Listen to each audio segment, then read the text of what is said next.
নমস্কার। বাংলা নেট চ্যানেলের আজকের নিবেদন হুতুম প্যাঁচার নকশার পরবর্তী অংশ পাঠ। পাঠের শেষে থাকছে প্রশ্ন ও উত্তর। শুনতে থাকুন বাংলা নেট চ্যানেল। তৃতীয় পরিচ্ছেদ, হুজুক। সাধারণে কথায় বলেন হুনরে চীন ও হুজ্জুতে বাঙাল, কিন্তু হুতুম বলেন হুজুকে কলকেতা। হেথা নিত্য নতুন হুজুক, সকলগুলি সৃষ্টি ছাড়া ও আজগুব।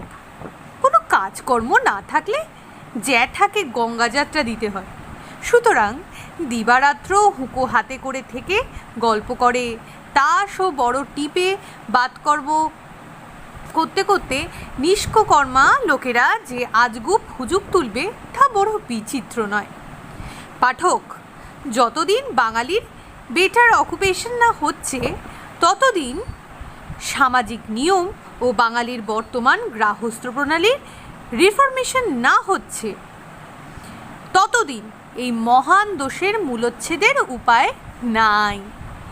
ধর্মনীতিতে যারা শিক্ষা পান নাই, তারা মিথ্যার যথার্থ অর্থ জানেন না, সুতরাং অক্লেশে আটপৌরে ধুতির মতো ব্যবহার করতে লজ্জিত বা সংকুচিত হন না। পরিচ্ছেদ 4, ছেলে ধরা। আমরা ভূমিষ্ঠ হয়ে শুনলেম শহরে ছেলে ধরা বড় প্রাদুর্ভাব। কাবুলি মেওয়ালারা ঘুরে ঘুরে ছেলে ধরে কাবুলে নিয়ে যায়। সেথায় নানাবিধ মেওয়া ফলের বিস্তর বাগান আছে। ছেলেটাকে তারই একটা বাগানের ভিতর ছেড়ে দেয়। সে অনবরত পেট পুড়ে মেওয়া খেয়ে খেয়ে যখন একেবারে ফুলে ওঠে, রং দুধে আলতার মতো হয়, এমনকি টুসকি মারলে রক্ত বেরোয়, তখন এক কড়া ঘি চড়িয়ে ছেলেটাকে ওই কড়ার উপর পানে পা করে ঝুলিয়ে দেওয়া হয়। ক্রমে কড়ার ঘি টকবগিয়ে ফুটে উঠলে ছেলের মুখ দিয়ে রক্ত বেরোতে আরম্ভ হয় ও সেই রক্ত টোসা টোসা ঘিয়ের ওপর পড়ে। ক্রমে ছেলের সমুদায় রক্ত বেরিয়ে এলে নানাবিধ মেওয়া ও মিছরির ফোড়ন দিয়ে কড়াখানি নাবানো হয়। নবাব ও বড় বড় মুসলমানেরা তাই খান। আমরা এই ভয়ানক কথা শুনে অবধি একলা বাড়ির বাহিরে প্রাণান্তেও যেতাম না, ও সেই অবধি কাবুলি দিগের ওপর বিজাতীয় ঘৃণা জন্মে গেল। পরিচ্ছেদ 5, প্রতাপচাঁদ। আমরা বড় হলেম, হাতে খড়ি হলো। একদিন গুরুমশাইয়ের ভয়ে চাকরদের কাছে লুকিয়ে রয়েছি। এমন সময় চাকরেরা পরস্পর বলা বলি করছে যে বর্ধমানের রাজা প্রতাপচাঁদ একবার মরেছিলেন, কিন্তু আবার ফিরে এসেছেন। বর্ধমানের রাজত্ব নেবার জন্য নালিশ করেছেন। শহরের তাবৎ বড় মানুষেরা তাকে দেখতে যাচ্ছেন।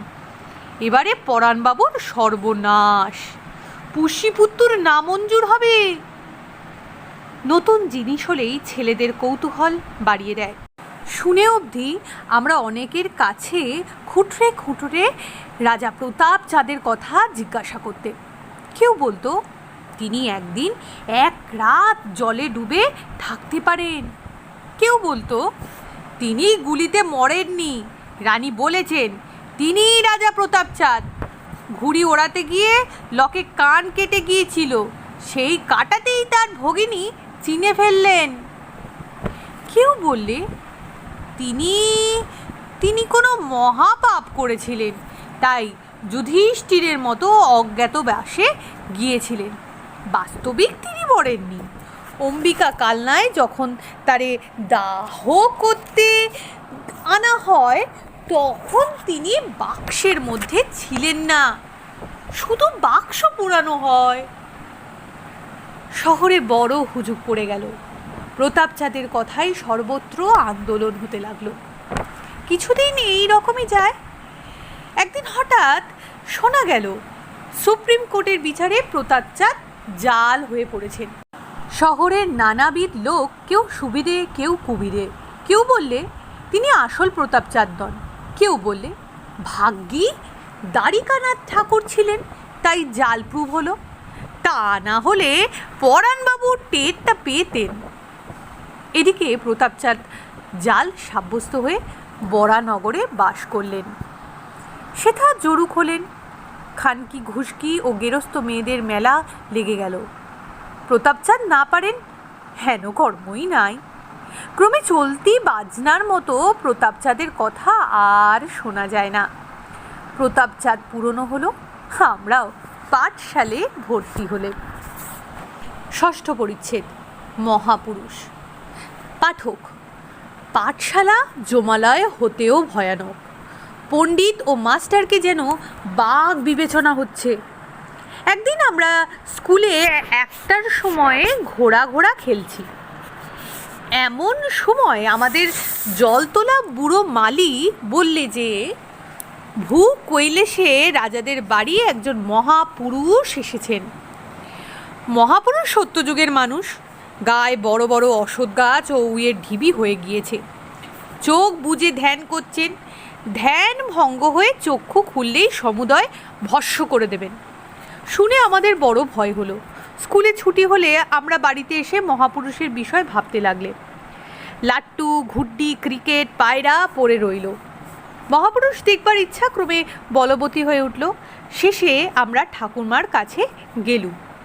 আমাদের বুড়ো ঠাকুরমা রোজ রাত্রে শোবার সময় ব্যঙ্গমি, পায়রা রাজা, রাজপুত্তুর, পাত্তরের পুত্তুর ও কোটালের পুত্তুর, 4 বন্ধু, তালপত্তরের খাড়া জাগে ও পক্ষীরাজ ঘোড়া জাগে ও সোনার কাটি, রূপোর কাটি প্রভৃতি নানা রকম উপকথা কইতেন। কবি কঙ্কন, কাশিদাসের পয়ার মুখস্থ আওড়াতেন। আমরা শুনতে শুনতে ঘুমিয়ে পড়তুম। হায়, বাল্যকালের সে সুখময় মরণকালেও স্মরণ থাকবে। অপরিচিত সংসার, হৃদয় কমল কুসুম হতেও কোমল বোধ হতো। কলেরই বিশ্বাস ছিল। ভূত, পেতনি, ঠাকুর, দেবতার নামে শরীর লোমাঞ্চ হতো। হৃদয় অনুতাপ ও শোকের নামও জানত না। অমর বর পেলেও সেই সুকুমার অবস্থা অতিক্রম করতে ইচ্ছে হয় না। শোবার সময় ঠাকুরমাকে সেই মালির মহাপুরুষের কথা বললেন। ঠাকুরমা শুনে খানিকক্ষণ গম্ভীর হয়ে রইলেন ও একজন চাকরকে পরদিন সকালে মহাপুরুষের পায়ের ধুলো আনতে বলে দিয়ে মহাপুরুষের বিষয়ে আরও 2-1 গল্প বললেন। ঠাকুরমা বললেন, বছর 80 হলো ঠাকুমার তখন নতুন বিয়ে হয়েছে। আমাদের বারাণসী ঘোষকাশি যাবার সময় পথে জঙ্গলের ভেতরে ওই রকম এক মহাপুরুষ দেখেন। সেই মহাপুরুষও ওই রকমই অচৈতন্য হয়ে ধ্যানে ছিলেন। মাঝিরে ধরাধরি করে নৌকায় তুলে আনেন। বারাণসী তাকে বড় যত্ন করে নৌকায় রাখলেন। তখন ছাপঘাটির মোহনায় জল থাকতো না বলে কাশী যাত্রীরে বাদাবনের ভিতর দিয়ে যেতে আসতেন। সুতরাং বারাণসীকেও বাদা দিয়ে যেতে হলো। একদিন বাদাবনের ভিতর দিয়ে গুণ টেনে নৌকা যাচ্ছে। মাঝি ও অন্য লোকেরা অন্যমনস্ক হয়ে রয়েছে। এমন সময় ঠিক ওই রকম আর একজন মহাপুরুষ নৌকার গলুয়ের কাছে বসে ধ্যানে ছিলেন। এরই মধ্যে ডাঙার মহাপুরুষও হাসতে হাসতে নৌকার উপর এসে নৌকার মহাপুরুষের হাত ধরে নিয়ে জলের উপর দিয়ে হেঁটে চলে গেলেন। মাঝি ও অন্য লোকেরা হাঁ করে রইল। বারাণসী বাদাবন তন্ন খুঁজলেন, কিন্তু আর মহাপুরুষদের দেখতে পেলেন না। এনারা সব সেকালের মুনি ঋষি। কেউ 1000 বছর তপস্যা করছেন। এরা মনে করলে সব করতে পারে।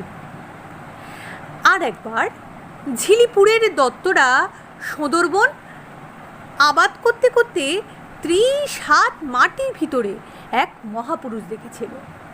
তার গায়ে বড় বড় অশ্বত্থ গাছের শিকড় জন্মে গিয়েছিল আর শরীর শুকিয়ে চেলা কাঠের মতো হয়ে গিয়েছিল। দত্তরা অনেক পরিশ্রম করে তারে ঝিলিপুরে আনে। মহাপুরুষও প্রায় 1 মাস ঝিলিপুরে থাকে। শেষে একদিন রাত্রিরে তিনি যে কোথায় চলে গেলেন কেউ তার ঠিকানা করতে পারল না। শুনতে শুনতে আমরা ঘুমিয়ে পড়লাম। তার পরদিন সকালে রামা চাকর মহাপুরুষের পায়ের ধুলো এনে উপস্থিত করলে। ঠাকুরমা একটি জয় ঢাকের মতো মাদুলিতে সেই ধুলো পুড়ে আমাদের গলায় ঝুলিয়ে দিলেন। সুতরাং সেই দিন থেকে আমরা ভূত, পেতনি, শাকচুন্নি ও ব্রহ্মদত্তির হাত থেকে কথঞ্চিত নিস্তার পেলেন। ক্রমে আমরা পাঠশালা ছাড়লেম, কলেজে ভর্তি হলেম। সহাধ্যেই 2-4 সমকক্ষ বড় মানুষের ছেলের সঙ্গে আলাপ হলো। একদিন আমরা একটার সময় গোলদিঘির মাঠে ফড়িং ধরে বেড়াচ্ছি। এমন সময় আমাদের ক্লাসের পণ্ডিত মহাশয় সেই দিক থেকেই বেড়াতে এলেন। পণ্ডিত মহাশয় প্রথমে বড় মানুষের বাড়ির রাঁধুনি বামুন ছিলেন। এডুকেশন কাউন্সিলের সূক্ষ্ম বিবেচনায় সেনবাবুর সুপারিশে ও প্রিন্সিপালের কৃপায় পণ্ডিত হয়ে পড়েন। পণ্ডিত মহাশয় পান খেতে বড় ভালোবাসতেন, সুতরাং সকলেই তাকে যথাসাধ্য পান দিয়ে তুষ্ট করতে ত্রুটি করত না। পণ্ডিত মহাশয় মাঠে আসবা মাত্র ছেলেরা পান দিতে আরম্ভ করলে আমরাও 1-2 মিঠে খিলি উপহার দিলেম। পণ্ডিত মহাশয় মিঠে খিলি পছন্দ করতেন। পান খেয়ে আমাদের নাম ধরে বললেন, আরে হুতম, আর শুনছো? ভূ কৈলেশের রাজাদের বাড়ি যে একটা মহাপুরুষ ধরে এনেছিল, ডাক্তার সাহেব তার ধ্যান ভঙ্গ করে দিয়েছেন। প্রথমে রাজারা তার পায়ে গুল পুড়িয়ে দেন, জলে ডুবিয়ে রাখেন, কিছুতেই ধ্যান ভঙ্গ হয় নাই। শেষে ডাক্তার সাহেব এক আরক নিয়ে তার নাকের গোড়ায় ধরলে তার চেতন হলো। এখন সেই মহাপুরুষ লোকের গলা টিপে পয়সা নিচ্ছে, রাজাদের পাখা টেনে বাতাস করছে, যা পাচ্ছে তাই খাচ্ছে। তার মহাপুরুষত্ব ভুর ভেঙে গেছে। পণ্ডিত মহাশয়ের কথা শুনে আমরা তাক হয়ে পড়লেম। মহাপুরুষের উপর যে ভক্তিটুকু ছিল, মরিচবিহীন কর্পূরের মতো, স্টপরহীন ইতরের মতো একেবারে উবে গেল। ঠাকুরমার মাদুলিটি তারপর দিনই খুলে ফেলা হলো। ভূত, শাকচুন্নি, পেতনিদের ভয়ে আবার বেড়ে উঠল। 7ম পরিচ্ছেদ, লালা রাজাদের বাড়ি দাঙ্গা। আমরা স্কুলে আর এক ক্লাস উঠলাম। রাঁধুনি বামুন পণ্ডিতের হাত হারানো গেল। একদিন আমরা পড়া বলতে না পারায় জলখাবার ছুটির সময় গাধার টুপি মাথায় দিয়ে বেঞ্চির উপর দাঁড়িয়ে কনফাইন হয়ে রয়েছি। মাস্টারমশাই তামাক খাবার ঘরে জল খেতে গেছেন। তার খিদে বরদাস্ত হয় না, কিন্তু ছেলেদের হয়।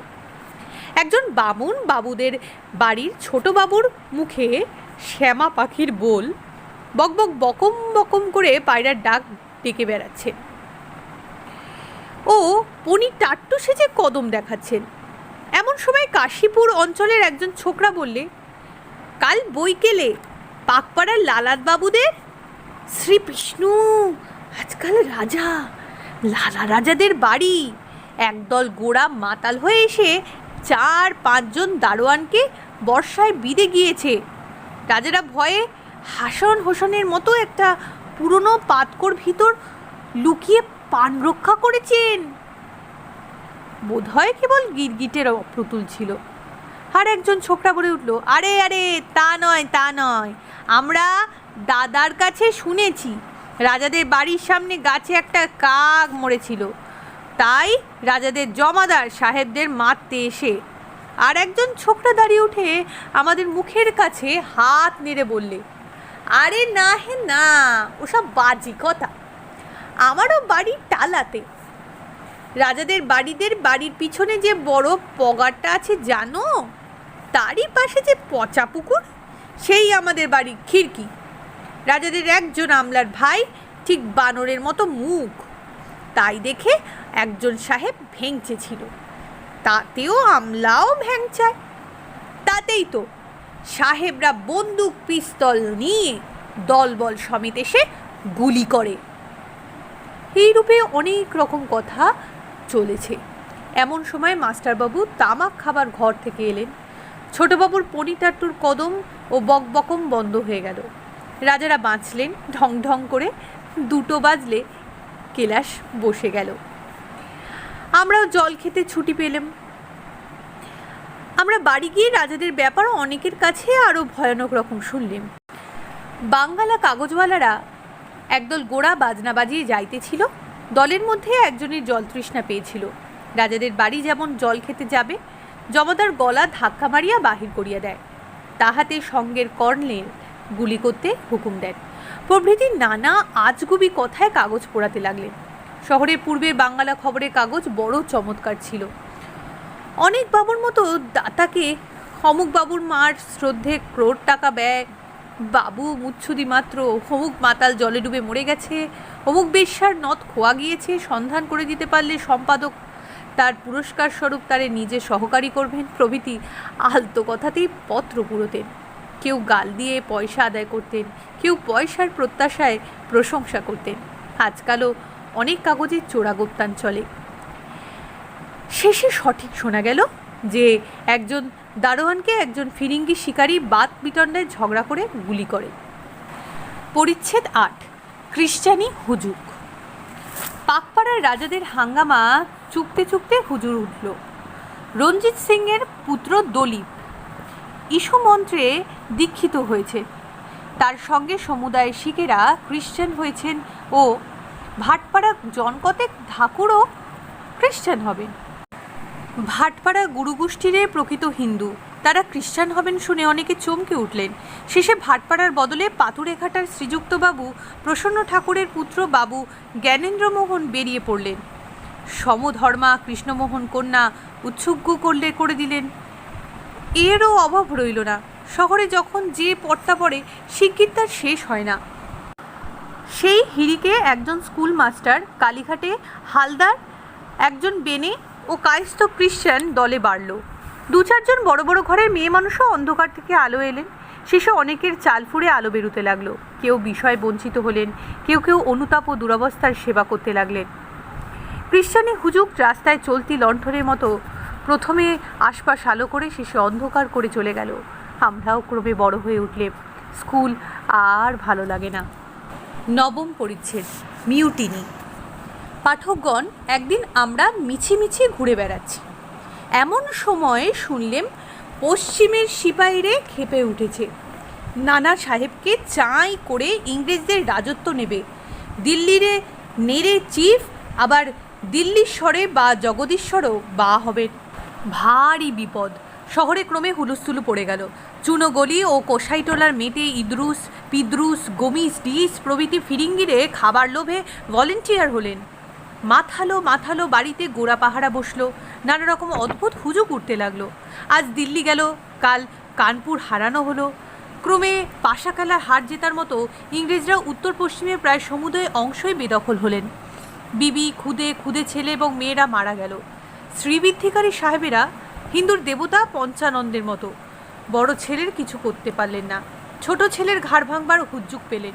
সিপাহীদের রাগ বাঙালির উপর ঝাড়তে লাগলেন। লর্ড ক্যানিংকে বাঙালিদের অস্ত্র শস্ত্র, বটি ও কাটারি মাত্র কেড়ে নিতে অনুরোধ করলেন।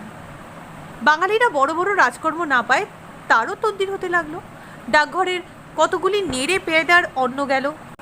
নীলকরেরা অনারারি ম্যাজিস্ট্রেট হয়ে মিউটিনি উপলক্ষ করে চোরচায় ভাঙা বেড়া দাদন গাদন শ্যামচাঁদ খেলাতে লাগলেন। শ্যামচাঁদ সামান্য নন, তার কাছে আইন এগুতে পারে না। সেপাই তো কোন ছাড়। লখনৌয়ের বাদশাকে কেল্লায় পোড়া হলো। গোড়ারা সময় পেয়ে 2-4 বড় বড় ঘরে লুটোতারাজ আরম্ভ করলে। মার্শাল ল জারি হলো। যে ছাপাযন্ত্রের কল্যাণে হুতুম নির্ভয়ে এত কথা অক্লেশে কইতে পাচ্ছেন, সে ছাপাযন্ত্র কি রাজা, কি প্রজা, কি সেপাই পাহারা, কি খেলার ঘর, সকলকে একরকম দেখে। ব্রিটিশ কলের সেই চির পরিচিত ছাপাযন্ত্রের স্বাধীনতা মিউটিনি উপলক্ষে কিছুদিন শিকলি পড়লেন। বাঙালিরে ক্রমে বেগতিক দেখে গোপাল মল্লিকের বাড়িতে সভা করে সাহেবদের বুঝিয়ে দিলেন যে যদিও 100 বছর হয়ে গেল, তবুও তারা আজও সেই হতভাগা মেরা বাঙালিই আছেন। বহুদিন ব্রিটিশ সহবাসে, ব্রিটিশ শিক্ষায় ও ব্যবহারে আমেরিকানদের মতো হতে পারেননি। পারবেন কি না তাও বড় সন্দেহ। তাদের বড় মানুষদের মধ্যে অনেকে তুফানের ভয়ে গঙ্গায় নৌকা চড়েন না।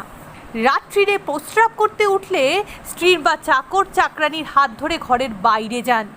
অন্দরের মধ্যে টেবিল ও পেননাই ব্যবহার করে থাকেন। যারা আপনার ছায়া দেখে ভয় পান, তারা যে লড়াই করবেন এ কথা নিতান্ত অসম্ভব। বলতে কি, কেবল আহার ও গুটিকতক বাছালো বাছালো আচারে তারা ইংরেজদের স্কেচ মাত্র করে নিয়েছেন। যদি গভর্নমেন্টের হুকুম হয় তাহলে সেগুলিও চেয়ে পড়া কাপড়ের মতো এখনই ফিরিয়ে দিন। রায় মহাশয়ের মগ বাড়চিকে জবাব দেওয়া হয়। বিলিতি বাবুরা ফিরতি ফলারে বসেন ও ঘোষটা গাঁজা ধরেন, আর বাগম্বর মিত্র বনাতের প্যান্টলুন ও বিলিতি বদমাইশি থেকে স্বতন্ত্র হন। ইংরেজেরা মাগ, ছেলে ও স্বজাতির শোকে একেবারে মরিয়া হয়ে উঠেছিলেন, সুতরাং তাতেও ঠান্ডা হলেন না। লর্ড ক্যানিংয়ের রিকালের জন্য পার্লামেন্টে দরখাস্ত করলেন। শহরে হুজুকের এক শেষ হয়ে গেল। বিলেত থেকে জাহাজ জাহাজ গোড়া আসতে লাগলো। সে সময় বাজারে এই গান উঠল, বিলাত থেকে এলো গোড়া, মাথার পর কুর্তি পরা, পদ ভরে কাঁপে ধরা, হাইল্যান্ড নিবাসী তারা, টামটিয়া টপির মান, হবে এবে খর্বমান, সুখে দিল্লি দখল হবে, নানা সাহেব পড়বে ধরা। বাঙালিরা ঝোপ বুঝে কোপ ফেলতে বড় পটু, খাঁটি হিন্দু, অনেকেই দিনের বেলায় খাঁটি হিন্দু। দলে রটিয়ে দিল যে বিধবা বিবাহের আইনি পাশ ও বিধবা বিবাহ হওয়াতেই সেপাইরা খেপেছে। গভর্নমেন্ট বিধবা বিবাহের আইন তুলে দিয়েছেন। বিদ্যাসাগরের কর্ম গিয়েছে। প্রথম বিধবা বিবাহের বর শিশিরের ফাঁসি হবে। কোথাও হুজুক উঠল দলীপ সিংহকে খ্রিস্টান করাতে, নাগপুরের রানীদের স্ত্রীধন কেড়ে নেওয়াতে ও লখনৌয়ের বাদশাহী যাওয়াতে মিউটিনি হলো। নানা মুনির নানা মত। কেউ বললেন সাহেবেরা হিন্দুর ধর্মে হাত দেন, তাতেই এই মিউটিনি হয়েছে। তারকেশ্বরের মোহান্তের রক্ষিতা, কাশীর বিশ্বেশ্বরের পাণ্ডা স্ত্রী, কালীঘাটের বড় হালদারের বাড়ির গিন্নিরে স্বপ্ন দেখেছে ইংরেজদের রাজত্ব থাকবে। দু একজন ভট্টাচার্য ভবিষ্যৎ পুরাণ খুলে তারই নজির দেখালেন।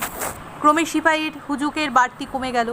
আজ দিল্লি দখল হলো, নানা পালালেন। জং বাহাদুরের সাহায্যে লখনৌ পাওয়া হলো। মিউটিনি প্রায় সমুদায় সেপাইরে ফাঁসিতে, তোপেতে ও তলোয়ারের মুখেতে শেষ হলেন। অবশিষ্টরা ক্যানিংয়ের পলিসিতে ক্ষমা প্রার্থনা করে বেঁচে গেল। ইস্ট ইন্ডিয়া কোম্পানি পুরনো বছরের মতো বিদায় হলেন। কুইন স্বরাজ্য খাস প্রক্লেম করলেন। বাজি, তোপ ও আলোর সঙ্গে মায়াবিনী আশা কুইনের খাসে প্রজার দুঃখ রবে না। বাড়ি বাড়ি গিয়ে বেড়াতে লাগলেন। গর্ভবতী যতদিন একটানা না হয়ে যায় ততদিন যেমন ছেলে কি মেয়ে লোকের মনে সংশয় থাকে, সংসার কুইনের প্রোক্লেমেশনে সেইরূপ অবস্থায় স্থাপিত হলো। মিউটিনির হুজুক শেষ হলো। বাঙালির ফাঁসি ছেঁড়া অপরাধীর মতো সে যাত্রা প্রাণে প্রাণে মান বাঁচালে।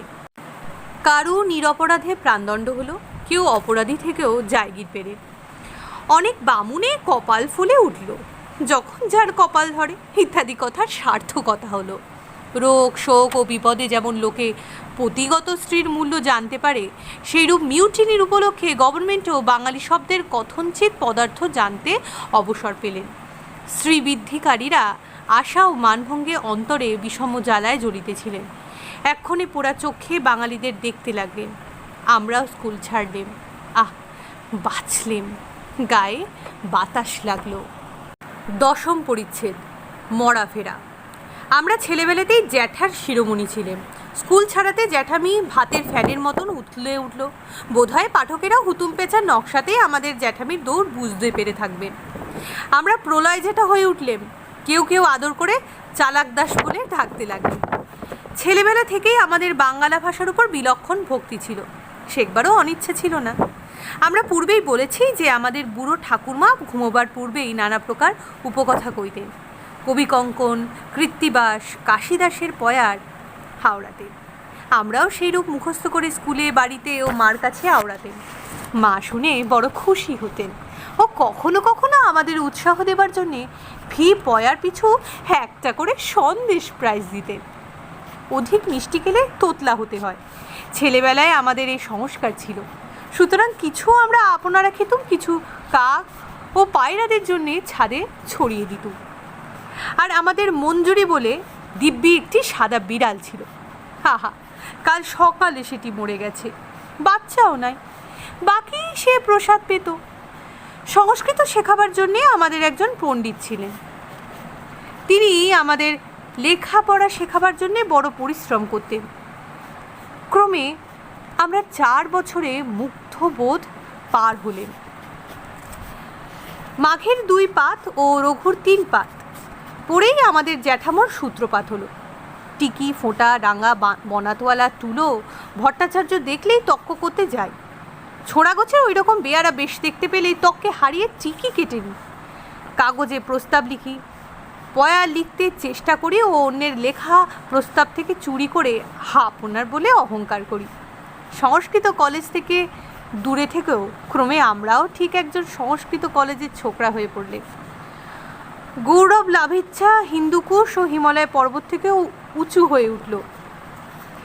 কখন বোধ হতে লাগলো কিছুদিনের মধ্যে আমরা দ্বিতীয় কালিদাস হব। ওহ, শ্রী বিষ্ণু কালিদাস বড় লম্পট ছিলেন, তা হওয়া হবে না। তবে ব্রিটেনের বিখ্যাত পণ্ডিত জনসন, তিনি বড় গরিবের ছেলে ছিলেন, সেটি বড় অসঙ্গত হয়। রামমোহন রায়, হ্যাঁ, একদিন রামমোহন রায় হওয়া যায়, কিন্তু বিলেতে মরতে পারবো না। ক্রমে কী উপায়ে আমাদের 5 জনে চিনবে, সেই চেষ্টাই বলবতী হলো।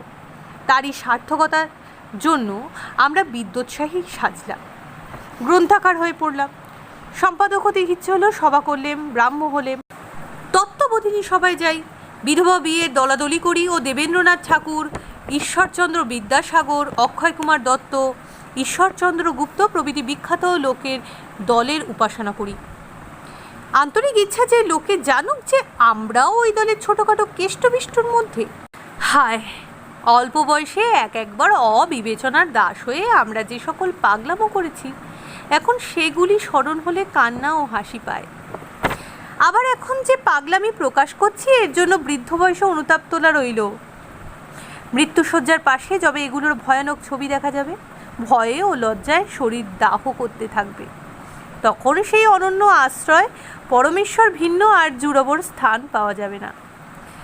বাপ মার কাছে মার খেয়ে ছেলেরা যেমন তাদেরই নাম করে, বাবা গো মা গো বলে কাঁদে, আমরা তেমনি সেই ঈশ্বরের আজ্ঞা লঙ্ঘন নিবন্ধন বিপদে পড়ে তার নাম ধরে পাঠক তোমায় ভেংচুতে ভেংচুতে ও কলা দেখাতে দেখাতে তরে যাব। প্রলয় গর্মিতে আমরা একদিন মোটা চাদর গায়ে দিয়ে ফিলোজফার সেজে বেড়াচ্ছি। এমন সময় নদে অঞ্চলের একজন মুহুরি বললে যে আমাদের দেশে হুজুক উঠেছে 15ই কার্তিক রবিবার দিন 10 বছরের মধ্যে মরা মানুষেরা যমলায় থেকে ফিরে আসবেন।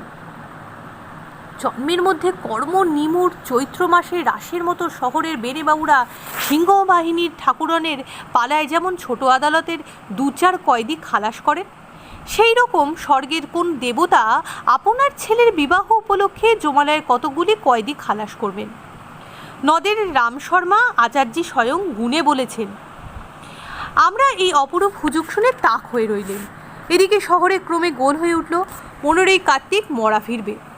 বাংলা খবরের কাগজওয়ালারা কাগজ পুরাবার জিনিস পেলেন। একটি গেরো দিলে পূর্বের গেরোটি যেমন আলগা হয়ে যায়, বিধবা বিবাহ প্রচার করাতে শহরের ছোট ছোট বিধবাদের বিদ্যাসাগরে প্রতি যে ভক্তিটুকু, সেই প্রলয় হুজুকেই ঋতুগত থার্মোমিটারের পাড়ার মতো একেবারে অনেক ডিগ্রি নেমে গিয়ে বিলক্ষণ ঢিলে হয়ে পড়ল। শহরে যেখানে যাই সেইখানেই মরা ফেরবার মিছে হুজুক। আশা নির্বোধ স্ত্রীর ও পুরুষ দলের প্রিয় সহচরী হলেন। জোচ্চোর ও বদমাইশেরা সময় পেয়ে গোছালো গোছালো জায়গায় মরা ফেরা সেজে যেতে লাগলো। অনেক গৃহস্থের ধর্ম নষ্ট হলো, অনেকের টাকাও গয়না গেল। ক্রমে আশারন্ত বেলায় সন্ধ্যের মতো শোকাতুরের সময় মতো 15ই কার্তিক নবাবী চালে এসে পড়লেন। দুর্গোৎসবের সময় সন্ধি পুজোর ঠিক শুভক্ষণের জন্য পৌত্তলিকেরা যেমন প্রতীক্ষা করে থাকেন, ডাক্তারের জন্য মুমূর্ষ রোগীর আত্মীয়রা যেমন প্রতীক্ষা করে থাকেন, ও স্কুল বয় ও কুঠিওয়ালারা যেমন ছুটির দিন প্রতীক্ষা করেন, বিধবা ও পুত্র সহোদরাবিহীন নির্বোধ পরিবারেরা সেই রকম 15ই কার্তিকের অপেক্ষা করছিলেন। 15ই কার্তিকই দিল্লির লাড্ডু হয়ে পড়লেন। যারা পূর্বে বিশ্বাস করেননি 15ই কার্তিকের আড়ম্বরও অনেকের অতুল বিশ্বাস থেকে তারাও দলে মিশলেন। ছেলেবেলা আমাদের একটি চীনের খরগোশ ছিল, আজ বছর 8 হলো সেটি মরেছে। ভাঙা পিজরের মাটি ছেড়ে ছুঁড়ে তুলো পেরে বিছানা টিছানা করে তার অপেক্ষায় রইল। 15ই কার্তিক মরা ফিরবে কথা ছিল, আজ 15ই কার্তিক। অনেকে মরার অপেক্ষায় নিমতলা ও কাশীমিত্রের ঘাটে বসে রইলেন। ক্রমে সন্ধ্যা হয়ে গেল, রাত্রি 10টা বাজে, মরা ফিরল না। অনেকে মরার অপেক্ষায় থেকে মরার মতো হয়ে রাত্রিরে ফিরে এলেন। মরা ফেরার হুজুগ থেমে গেল। 10ম পরিচ্ছেদ পর্যন্ত পাঠ করলাম। এরপর থাকবে পাঠের থেকে কিছু প্রশ্ন ও উত্তর।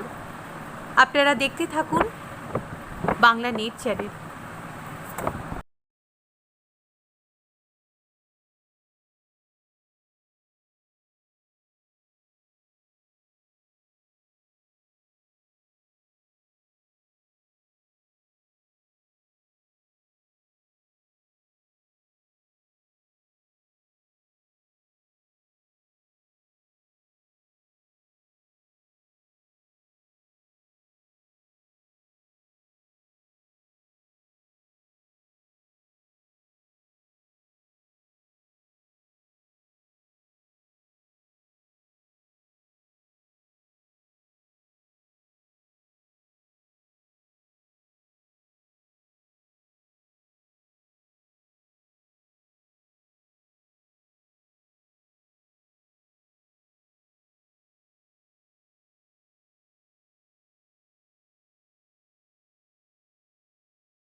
পরবর্তী ভিডিওতে থাকবে হুতুম প্যাঁচার নকশার পরবর্তী অংশ। দেখতে থাকুন, শুনতে থাকুন বাংলা নেট চ্যানেল, পড়তে থাকুন বাংলা সাহিত্য। নমস্কার।